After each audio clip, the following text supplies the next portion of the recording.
Yes team, and welcome back to another video. This one is going to be a little solo episode from me today, and we're going to be going into loads of detail about plyometrics, some of the key fundamental principles and some key things that we think a lot of people get wrong.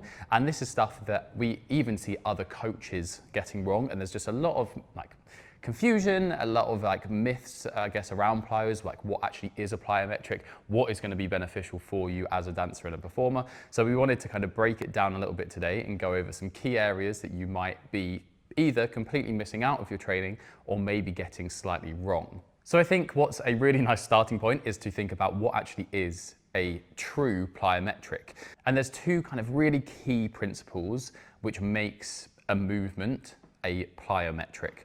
And the first one is it needs to have both a landing and a takeoff sequence. There's a whole bunch of nuance and real in-depth kind of scientific things that we could go into, but for the sake of this video, all we need to kind of remember is that a true plyometric, something that we can, term as a plyo, needs to have both a landing and then a take-off sequence. So something where we kind of land and then we take off.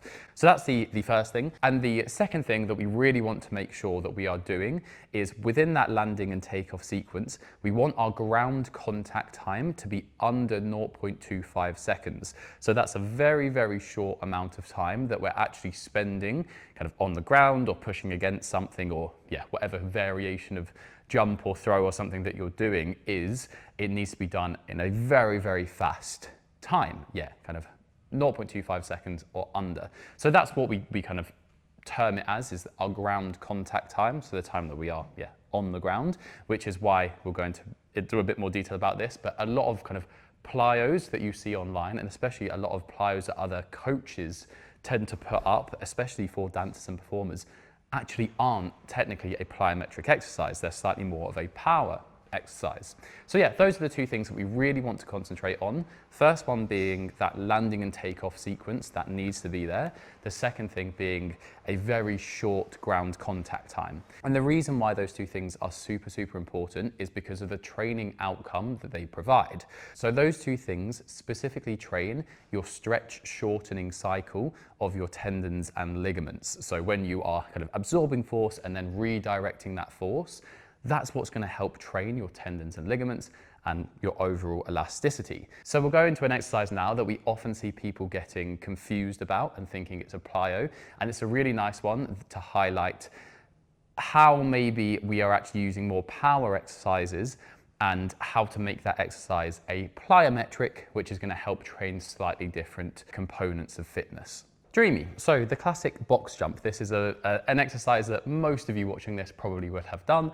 And if you are training with another kind of PT, they probably are giving you this type of exercise because they think it's going to be really good for developing power for leaps or heights. And whilst that actually is the case, a box jump isn't a true plyometric. So if we think about it and kind of break this down, normally what we do is we go from kind of a static position where both feet are on the floor, and then all we do is we jump up onto the box.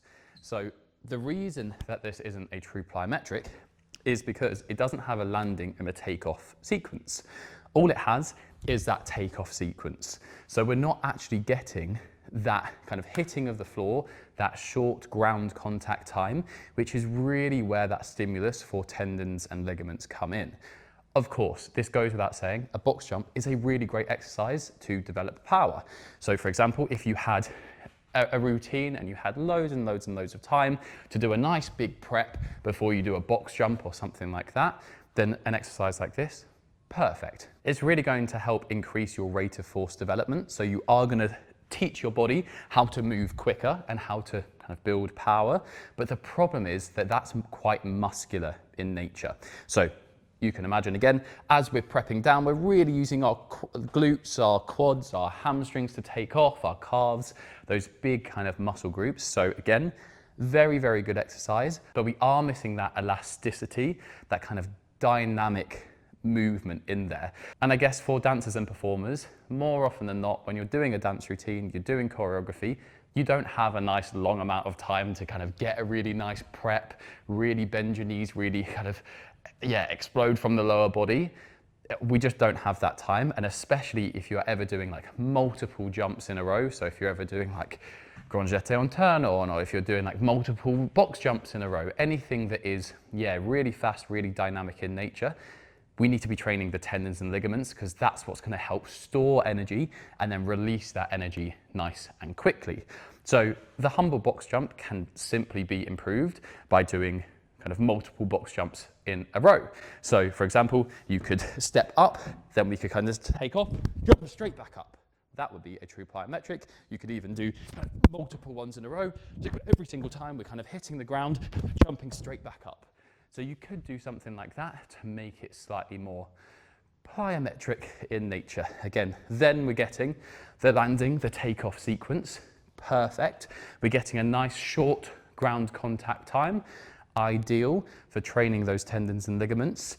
And we're still going to be building power, but we're really going to be building that elasticity, which is what we really want. So yes, those repeating box jumps are a great exercise. However, they are quite hard to coordinate. They're quite skill-based. So if you are relatively new to plyos or kind of moving dynamically, moving really, really fast, probably not something that we would include necessarily in your program.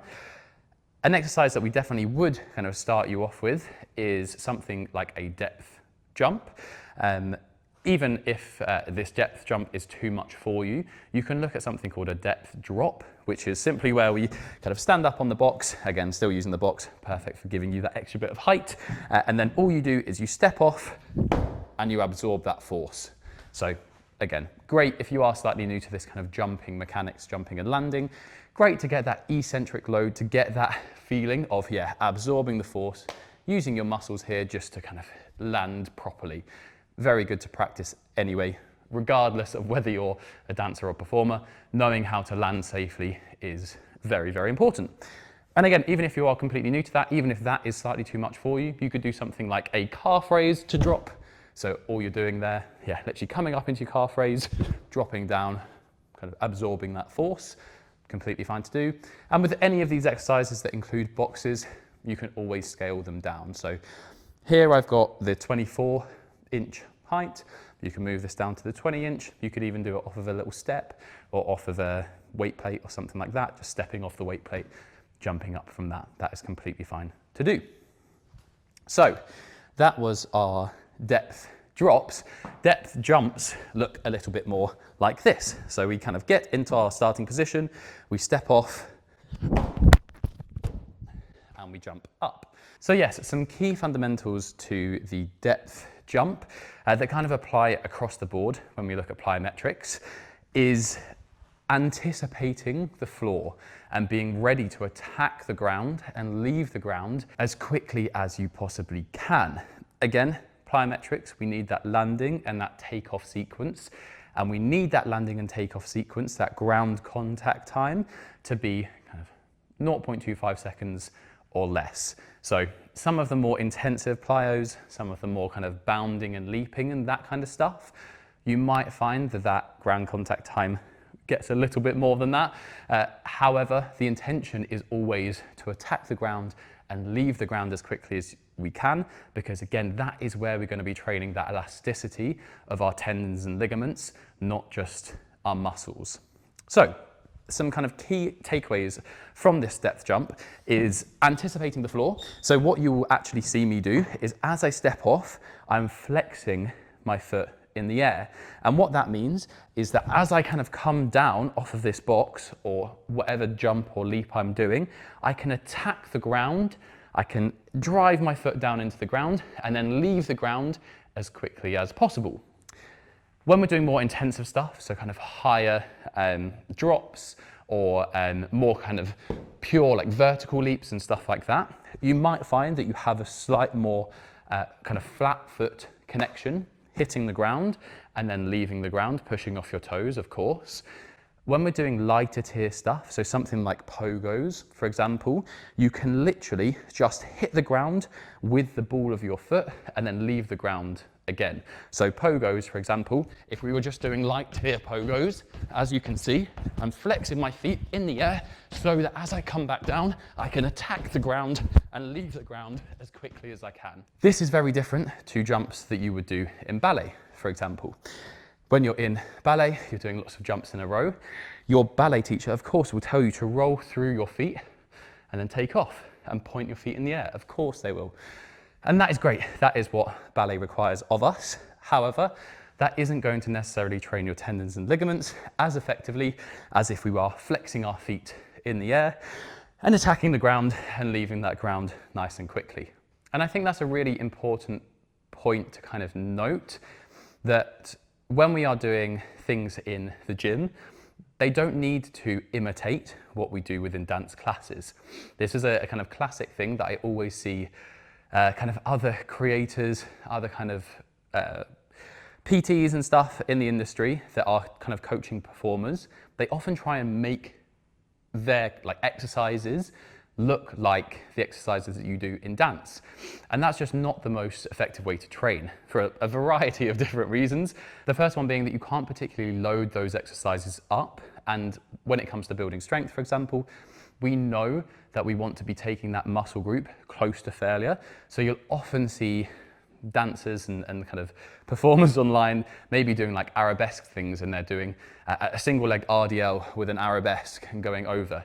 And in that kind of exercise, it looks really, really useful because, yeah, you're adding load to it and you're going into this like incredible arabesque behind, but you're eventually going to reach a point with that exercise where the stability is just too much. You just can't continue to add weight, which means you limit your strength potential of that exercise. You limit how much strength you can build because there's such a stability element to it. So our whole kind of philosophy when it comes to training dancers and performers is, yes, there does need to be some like sport specific stuff in there, of course. Things like hip flexors, we need to be training those more than like the average population. Stuff like calf strength, of course. Stuff like these plyos, we need to be doing slightly more than, yeah, your mum or dad, for example. But that the training we do in the gym shouldn't just replicate what we do in dance classes. It should be developing the skills, developing the fundamentals, your strength, your stamina, your speed, your power, your plyos, your flexibility, your conditioning, kind of your coordination, all of those kind of things. We can train those disciplines separately within the gym, and then your dance classes are where the skill component comes in. So classic example is like a tennis player. You're not going to see a tennis player in the gym like with a cable machine or with a band like imitating a swing. That's just not useful. What you will see them doing is building up strength in their lats, in their arms, in their shoulders to create more power and to create more force.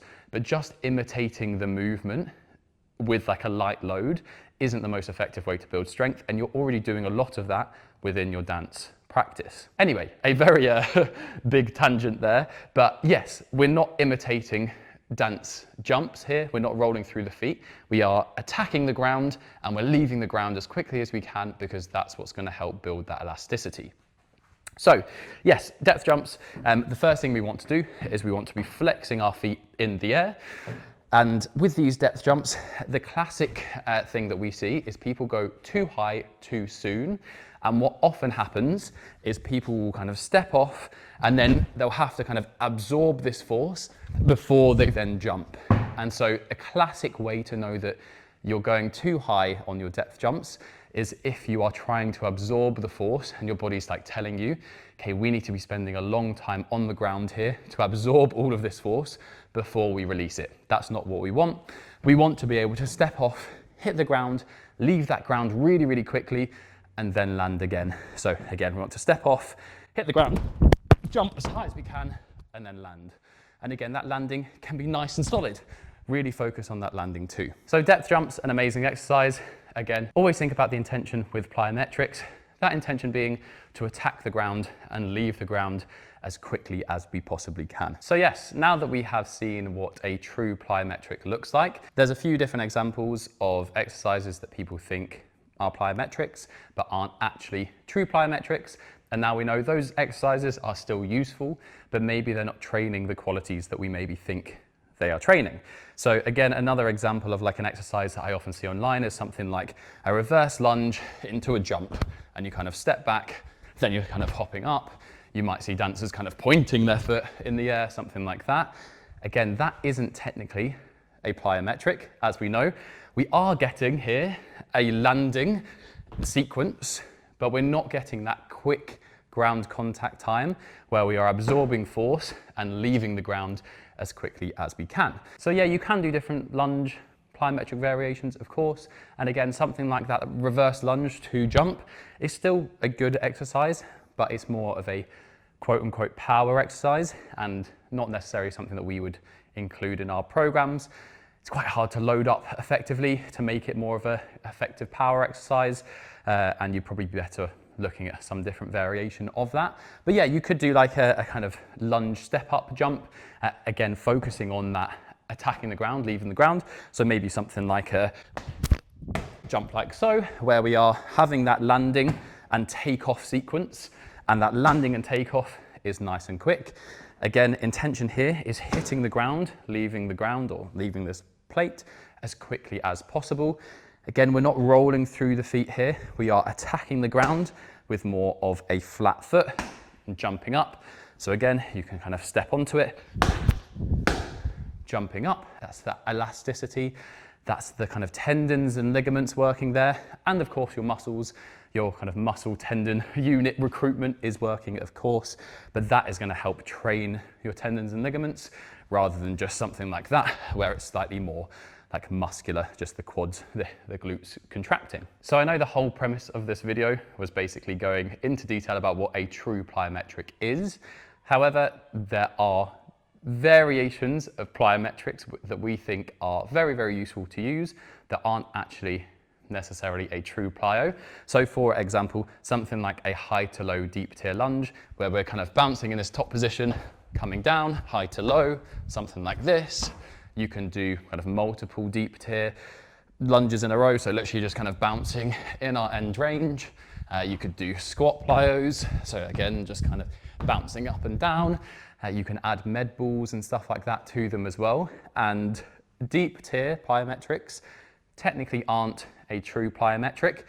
However, they are, again, a very, very useful tool to use, especially for the kind of force absorption or eccentric loading, where we are in deep ranges of motion and we are requiring those tendons and ligaments to kind of stretch and contract. But again, they're not technically a true plyo, but they are very, very good for getting us used to being in these deep positions and getting our tendons and ligaments used to, yeah, those ranges of motion. So again, something like that, technically not a true plyo, but very, very useful. And then yeah, the final thing in this video that we are going to just quickly touch on is upper body plyometrics. Now again, these technically aren't always a true plyometric, and normally that's just because we don't have as many tendons and ligaments in our kind of arms as we do in our legs and our hips and our ankles and knees and everything like that. So actually having that 0.25 second or less contact time is pretty hard to achieve. However, that doesn't mean that we can't still create power and still train these kind of more dynamic movements. So for example, plyo push-up, again, we're probably not going to be getting that 0.25 seconds of ground contact time. We are, however, getting that kind of takeoff and landing sequence. So you can just do these in a normal press up position, coming down, pushing up, down, like so. You can do them kneeling as well if needed. You can also do things like barbell drop catches. So for example, with our barbell, we are hinged over, coming up, we kind of catch like so. These tend to be slightly more tendon and ligament based.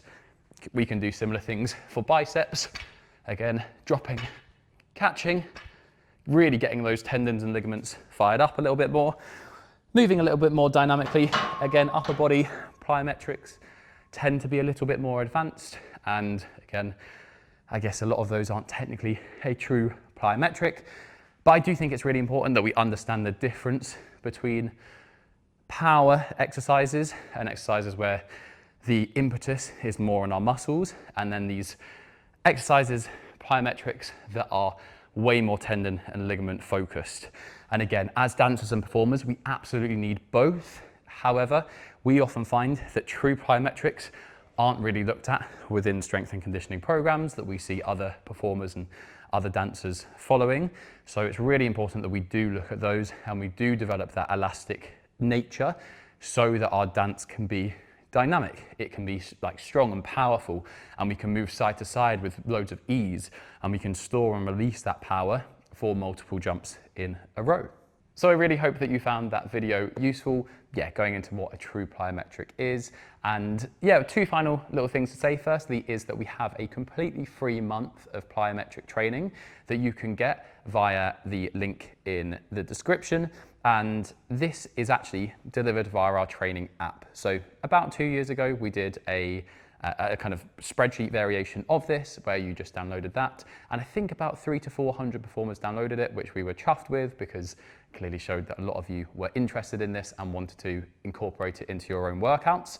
So we decided to make that even better. We've got all of the demonstration videos via our app, so you can go through. It's a month long, so the week 1 stuff is really, really beginner friendly. Lots of deep tier stuff, lots of kind of light tier pogos, those kind of exercises. And then by week 4, we're giving you some really challenging exercises and much more intensive in nature. We've got some upper body plyos as well throughout. And this is a really, really nice way of giving you some extra information, and it's perfect as well because you can just continuously repeat kind of the first week until you're ready to move on to the second week. Again, repeat that, and then we can move on from there. So that is the first thing. The second thing is that we just really hope you are enjoying these videos. Please, please, please give it a like, give it a share, comment what you want to see next on our channel as well. And again, if you can share to your stories, if you are finding these things useful, it is such an amazing thing to help us spread the word, and we are really, really appreciative of it, and it means a lot to us. So if you don't mind, please like, please comment, please subscribe, please share to anyone that you think will find this useful.